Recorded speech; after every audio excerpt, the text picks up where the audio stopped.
Olá galera, aqui é o professor Osni, vamos trabalhar o 9º ano. Mundo contemporâneo, né? Legal?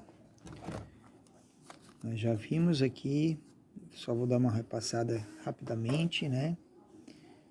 Aqui nós analisamos a questão da Cúpula das Nações, né?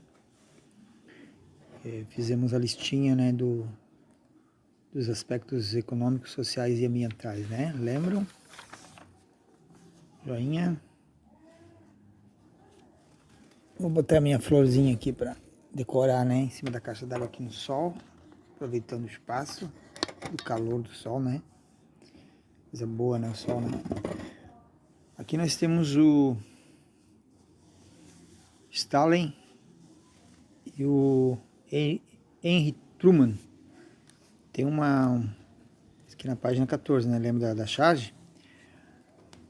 Como se o planeta fosse uma bola. Esses dois caras, na realidade, junto com mais um, né? Vou dar um foco aqui, um zoomzinho aqui, ó. Deixar essa foto aqui para cima. Deixa eu pegar a luz do sol para ver esses caras, mais ou menos esses caras aqui, ó. Né? Quase caiu tudo aqui. Vou levantar um pouco, mas se levantar, tem que estar aqui para fora. Vamos lá. Quem são esses caras aqui? Né? Então, Churchill, eu ia dizer, a hora que eu estava falando, o Truman, na verdade o Churchill é da Inglaterra, ali tem o Roosevelt e o Stalin, isso aqui já em 1945, né? Legal, essa foto histórica, os caras negociando conferência de alta, né? Então, essa foto, mais o fato do Stalin ter mandado para a Sibéria os comunistas, né? E essa conferência de alta, por mais que eles não se olhem nos olhos, né? O americano olhando para o lado do inglês, o Stalin olhando para frente, né? Isso mostra o quanto o Stalin era linha dura, né? Nem comunista, nem nazista, stalinista. Legal? Não esqueçam disso, beleza? História é importante entender. Compreendendo a história, nós vamos compreender a geografia. E aí vamos para 6 perguntinhas, né? Se conseguirem responder as 6 perguntinhas, não precisam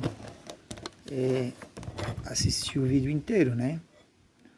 Mas quem não conseguir compreender, vai para a explicação, que eu vou passar rapidamente, tentar colocar os pontos importantes, né? Pratique aqui, ó. 1. Caracterize a fase do capitalismo comercial e explique a relação desse período com a segunda revolução industrial. Capitalismo comercial, segunda revolução industrial, né? Legal? Analise a relação entre a segunda revolução industrial e o neocolonialismo europeu. Certo? Identifique quais foram os principais aspectos do neocolonialismo para o povo africano, para os povos africanos. Avalie os aspectos da destruição de um território e uma situação de guerra, considerando aspectos econômicos, sociais e ambientais. Opa. Caracterize o mundo bipolar em termos de países dominantes, seus sistemas econômicos e políticos e a estratégia ou as estratégias usadas para cada um para ampliar sua influência no mundo. Justifique por que a Guerra Fria pode ser definida como um conflito ideológico. Legal? Então essas são as 6 perguntas que nós vamos construir o vídeo, né? E aí começamos lá na página novamente, no início do capítulo, o mundo bipolar e a Guerra Fria. Então aqui nós temos nessa charge Truman e Stalin, certo? Então, para iniciar o capítulo, ok? Expansão do capitalismo e hegemonia europeia. Então, grandes navegações, né? Aqui nós estamos falando século XVI até o século XVIII, né? Primeira fase, está chamando de primeira fase desse processo que ficou conhecido como capitalismo comercial. Deixa eu tomar um pouquinho d'água, certo? Por que é capitalismo comercial, né? E o que é capitalismo? Capitalismo, está aqui no cantinho do livro, modo de produção baseado na propriedade privada, na livre iniciativa, na lei de oferta e procura e no lucro. Então, se você vai produzir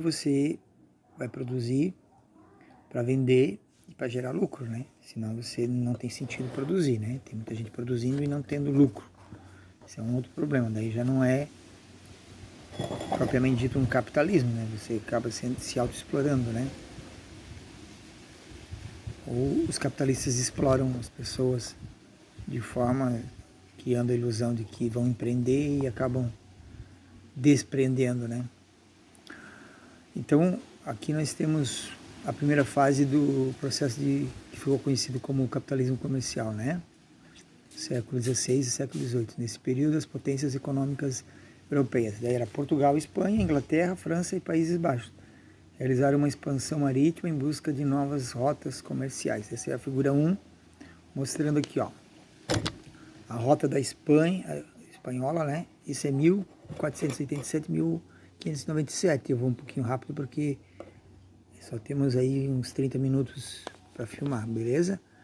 Então, tá em laranja aqui, um meio amarelado, as rotas que vêm da Espanha, né? Fazem em torno da América Latina, vão até América Central, passam pela África, vão para o Oriente, né? Essa é a espanhola. Os portugueses também fazem, né? No caso, daí vão para o Brasil, em vez de ir para a América Central, os portugueses do Brasil vão para Sul da África, ou vão aqui passar pelo litoral da África, ou mais ao centro, no Oceano Atlântico, né? E vão passar em torno da África e vão chegar até a Índia, né? E vão até a Macau, lá conhecido como na China, e Timor-Leste, que é mais ali na região asiática, né? Beleza? Inglaterra, também aqui da Inglaterra vai para a região aqui, América do Norte, vai passar aqui pelo sul, né? Próximo do território brasileiro, mas vai até a Argentina e vai passar aqui, vai para a América Central, vai, né? E vai contornar, retornando aqui pela Ásia, né? Então, essa é a inglesa.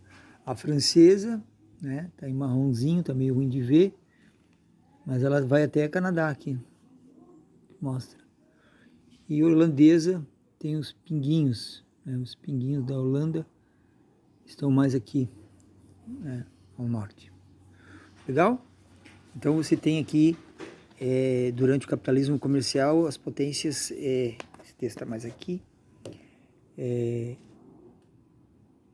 potências europeias enriqueceram explorando as suas colônias, né? Então, chamadas colônias de exploração. Na América e mantendo relações comerciais privilegiadas na Ásia e na África. A Europa lucraram com a produção e com o comércio, né, de gêneros agrícolas e recursos naturais, além do tráfico de escravos, a venda de produtos manufaturados. Entre as consequências desse processo, a dominação está a escravidão, o genocídio de milhões de nativos americanos da América e da África, né? A grande quantidade de capital acumulado ao longo dessa fase, principalmente na Inglaterra, foi fundamental para a iniciação da Revolução Industrial, que marcou a fase do capitalismo. Então aqui tem os conceitos, saiu fora, conceitos Colônia, território conquistado pelas metrópoles potenciais europeias com a finalidade de explorar ao máximo as riquezas presentes nele para comercialização com o mercado externo. No caso do Brasil, se iniciou com o pau-brasil, cana-de-açúcar, mineração, são ciclos econômicos, né? Genocídio, extermínio total ou parcial de uma comunidade realizado por um grupo mais poderoso. Capital, recurso econômico investidos com o objetivo de gerar lucro. Legal?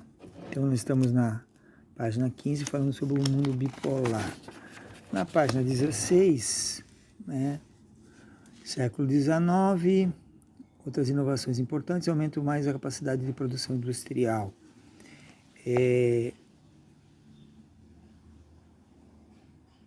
1902, referência ao domínio britânico sobre o continente africano, que estendia até o Egito.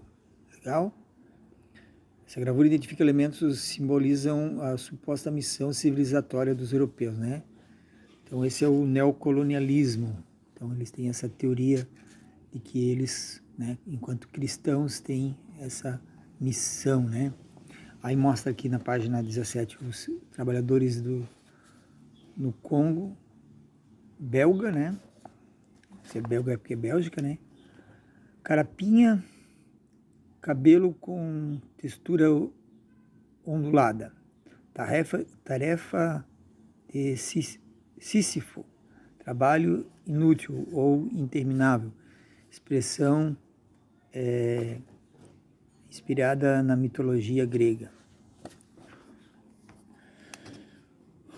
Legal? Vamos lá. Vamos passar rapidamente para página 18. As duas guerras mundiais, né? A consequência, né, dessas duas guerras mundiais que vai culminar na bomba atômica, né? É justamente porque os países estavam tardiamente correndo, né, nessa briga colonial, por causa da Alemanha e Itália, né? Tardiamente entra na corrida, né? O processo, ou pós-guerra, né? E o processo de globalização. Então, a ideia de desenvolvimento das redes de transporte, né? As caravelas, né? A distância era maior, 16 km por hora. Então, a partir de 1850 até 1930, nós temos trens a vapor, barcos a vapor, 57 km por hora, trem a 100. Então, o mundo vai encurtando. Em 1950, nós temos aviões, 480, 640 km por hora. Em 1960, nós temos aviões passageiro 800 a 1.100 km por hora. Legal? O mundo fica mais próximo por causa da velocidade, né? Vamos lá. O mundo bipolar, capitalismo versus socialismo. Então, teoricamente, se tem essa ideologia da Guerra Fria, né? Que é criada pelos Estados Unidos, e os livros ainda trazem essa ideologia. Então, a União Soviética do Stalin também é uma ideologia do Stalin, onde ele se coloca como comunista, e ele não é comunista nem socialista, né? Ele é stalinista. Legal? Sistema econômico político comandado pelo Partido Comunista. Aí tem uma confusão aí, que uma coisa é você ter o sistema político e outra coisa é você ter o sistema econômico, né? Então você tem um capitalismo de Estado, né? Sistema político econômico capitalista, você tem o sistema político, uma democracia que elege, e você tem ao mesmo tempo o sistema econômico que é capitalista, né? Então, na União Soviética você tem um Estado, né? Então, só para entender a teoria, né? Então, aqui, infelizmente, estamos ainda vendendo ideologia, né? A supremacia dos Estados Unidos com a Guerra Fria. Aqui tem a União Soviética colocando a sua supremacia também. Então, a disputa da Guerra Fria é a bomba atômica é o armamento bélico. E os Estados Unidos ainda continua nessa grande potência militar, mas da mesma forma como a Rússia acabou se quebrando, né, por utilizar mais a questão militar, os Estados Unidos também hoje não está em melhores condições econômicas, né? Plano Marshall foi um plano para impedir o avanço da União Soviética, como eu já falei, burocrática, capitalismo estatal, a influência dos Estados Unidos, a Organização dos Estados Americanos, que é a OEA, legal. Vamos lá. Aqui está falando sobre sanções a Cuba, né? Que vem desde o Plano Marshall, na página 24. Né? Não precisa dizer muito o que são sanções. Sanções é a proibição ou restrição econômica, está aqui no cantinho. Essas sanções, restrições, né? Proibição e restrição econômica que dificulta relações comerciais, empresas ou pessoas com o país punido, né? O caso Obama estava, o Brasil participou na construção de Aldebrecht, construiu lá um porto, né, em Cuba, deu muita polêmica, mas ao mesmo tempo a ideia é a abertura, né, do capitalismo, né? Capitalismo estatal e capitalismo privado trabalhando unidos, né? É o que a China faz, né? PPP, público-privado, né? União Soviética e socialismo, né? A derrota do nazismo foi graças, né, à participação da União Soviética, que tinha o maior exército. E se pensar bem o que é o socialismo, os socialistas não defendiam a guerra, na realidade são pacifistas. O Stalin, na realidade, é stalinista, né? Aí aqui tem o termo nazifascismo, termo que designa em conjunto os regimes nazifascistas, nazistas e fascistas, marcado por governos totalitários de características nacionalistas. Por isso se confunde muito o Stalin com o comunismo, com o chamado comunismo com o nazismo e fascismo, e aí tem até pessoas que defendem socialismo e comunismo e não conseguem entender.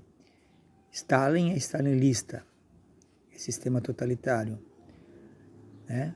Então, a Alemanha e o Hitler e o Mussolini são nazistas e fascistas, né? Caráter nacionalista, militarista, antidemocrático, antiliberal, antissocialista, ambos propunham autoritarismo político e o intervencionismo econômico, conjunto de normas que devem ser seguidas para se agir um objetivo específico. Aqui tem uma mulher afegã, meio a tropas soviéticas, Cabul, Afeganistão. Na realidade é uma disputa dos Estados Unidos, né, em vários territórios, o afegão é um, né? Glasnost e perestroika, né? Glasnost e perestroika. O Gorbachev, Mikhail Gorbachev, e o presidente dos Estados Unidos, Ronald Reagan, assinaram então acordo em Washington. Então a Rússia, né, não mais a União Soviética, a Rússia inicia a abertura política e econômica. Legal? Glasnost representou a abertura política e a sanção dos líderes políticos voltando às eleições. Então, e perestroika foi a abertura econômica. Legal? Busca do rumo da economia para suprir as demandas de alimentos e cortar os gastos das Forças Armadas. Que é o que gerou a crise na União Soviética, foi justamente a corrida armamentista, né? A cortina de ferro, aqui nós temos a imagem da Alemanha, 1956. República Democrática da Alemanha, blocos dos socialistas, República Federal da Alemanha, blocos capitalistas. Legal? Então há uma divisão ali no território, né? Desde lá da Turquia, vai até a Finlândia, né? Passando pela Alemanha. Na página 27, nós temos aqui a Alemanha Oriental e a Alemanha Ocidental, mostrando como se organizou. Berlim Ocidental, capitalista, Berlim Oriental, socialista. O Muro de Berlim. E esse Muro de Berlim vai cair em 1989, né? Pondo fim ao sistema totalitário, né? Que já não tinha mais sentido sistema totalitário. Isso tem que compreender, senão não compreende a história e fica com a ilusão, né? Ou a ideologia. A corrida armamentista, inovação tecnológica, podemos dizer que tem muitos avanços tecnológicos que nós utilizamos hoje em dia graças à inovação tecnológica, apesar de ter sido usado para a guerra, desde o micro-ondas e outras coisas mais. A corrida espacial, né? Os russos conseguiram fazer sua primeira viagem, né? Aqui fala em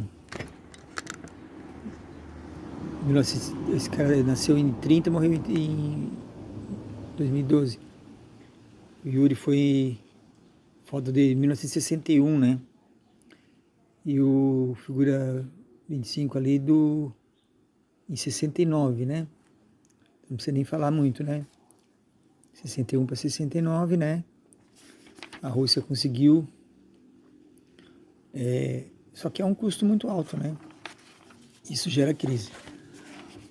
Museu do Cosmonáutico, em Moscou, né? Cosmonáutica. Legal, interessante. A OTAN, Organização do Tratado do Norte. Com a dissolução da União Soviética, em 1921, a OTAN mudou-se pelo seu papel. Ela passou a admitir novos membros, até mesmo países que estavam em influência soviética. Legal? Aí tem a lista de 29 países: Albânia, Alemanha, Bélgica, Bulgária, Canadá, Croácia, Dinamarca, Espanha, Eslováquia, Eslovênia, Estados Unidos, Estônia, França, Grécia, Hungria, Islândia, Itália, Letônia, Lituânia, Luxemburgo, Montenegro, Noruega, Países Baixos. Legal? Polônia, Portugal, Romênia, Reino Unido, República Tcheca, Turquia. Figura 27 é essa daqui, ó. Mostrando aqui o Canadá e Estados Unidos, né? E aqui a figura mostrando a Europa, os países da Europa. E alguns países são pequenos, não dá para ver. Legal?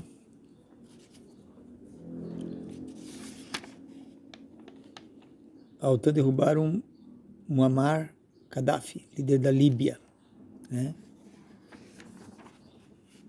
Aqui na página 32, deixa eu só ver até onde é que nós vamos. Temos só mais umas 4 páginas ainda. Pacto de Varsóvia, né? Que está falando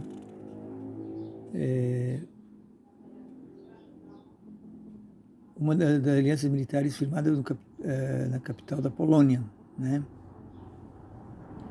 Legal. A hegemonia soviética pela Iugoslávia, governada pelo Marechal Tito, 1892-1980, também socialista, que não aceitou ingressar na aliança. Na realidade, Tito, ele fez um governo de autogestão. E após Tito, daí se perde toda a questão da autogestão, que não é alinhada com o pensamento stalinista, não é totalitário no sentido stalinista. Por isso que ele conseguia liderar. Crise do Bloco Socialista, né? Revolução Húngara, tem aqui Primavera de Praga, levanta da população, liderado pelo político Dubček, 1921-1992, né? Figura 31, que está abaixo, tropas soviéticas ocupam Praga, Tchecoslováquia, atualmente capital da República Tcheca, em 1968, como resposta ao levante popular que ficou conhecido como Primavera de Praga. Legal? As coisas não são simples, a população também reage. A utilização do esporte como mecanismo também de competição, né? Assim como a guerra, ou o esporte utilizado como mecanismo de competição de guerra. Cerimônia de abertura dos Jogos Olímpicos, Moscou, 1980.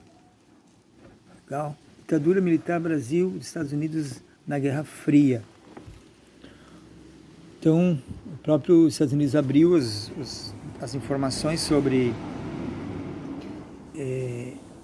como que os Estados Unidos se comportou na relação ao Brasil, né, no golpe de 64, que é conhecido também como a Revolução Democrática, né, que não foi Revolução Democrática, mas tem uns que dizem que é, né. Então, não dá para falar uma coisa só, tem que falar as duas. Nenhuma das duas diz totalmente o que aconteceu, né? Mas os militares tomaram conta, e tem aqueles ainda que querem que volte, né? Então aqui, bloco econômico, proibição, aqui não dá para lidar. Proibição a um país de comercializar produtos com outro país, o que prejudica bastante sua população, né? Então quem é que está sendo prejudicado aqui nesse caso da ditadura militar no Brasil e os Estados Unidos na Guerra Fria? Um dos argumentos usados pelos governos militares na ditadura militar de 64 a 85 para se aliar aos Estados Unidos refere-se à posição geográfica do Brasil. Por estar localizado na América do Sul, seria mais fácil considerando recursos técnicos da época, relacionar-se com a superpotência estadunidense. Outro ponto de considerar era a presença de partidos de orientação socialista no Brasil, que queriam se aproximar da União Soviética. Os Estados Unidos não podiam permitir que o maior país da América do Sul se tornasse aliado do inimigo, assim como forma de manter a parceria, ofereciam apoio e treinamento militar. Na realidade, faz parte da ideologia, né? Como eu tinha colocado antes, né? Não que não existisse pessoas que fossem alinhadas ao Stalin ou a outro pensamento mais totalitário. Lógico que também fanático existe nos dois lados, né? O Brasil tinha uma boa relação com os Estados Unidos até meados da década de 70, né? Estamos em 28 minutos, eu vou terminar aqui essa parte do bloqueio econômico. Vamos só retomar as perguntas, para não precisar voltar o vídeo inteiro. Você em ação, né? Pratique. Caracterize a frase do capitalismo comercial e explique a relação desse período com a primeira e segunda revolução industrial. 2. A relação entre a segunda revolução industrial e o neocolonialismo europeu. 3. Identifique quais foram os principais aspectos do neocolonialismo para o povo africano. 4. Avalie os aspectos de destruição de território em uma situação de guerra, caracterizando aspectos econômicos, sociais e ambientais. 5. Caracterize o mundo bipolar em termos de países dominantes em seus sistemas econômicos e políticos e as estratégias usadas para cada uma ampliar a sua influência no mundo, né? E 6. Justifique por que a Guerra Fria pode ser definida como um conflito ideológico. Legal? Beleza?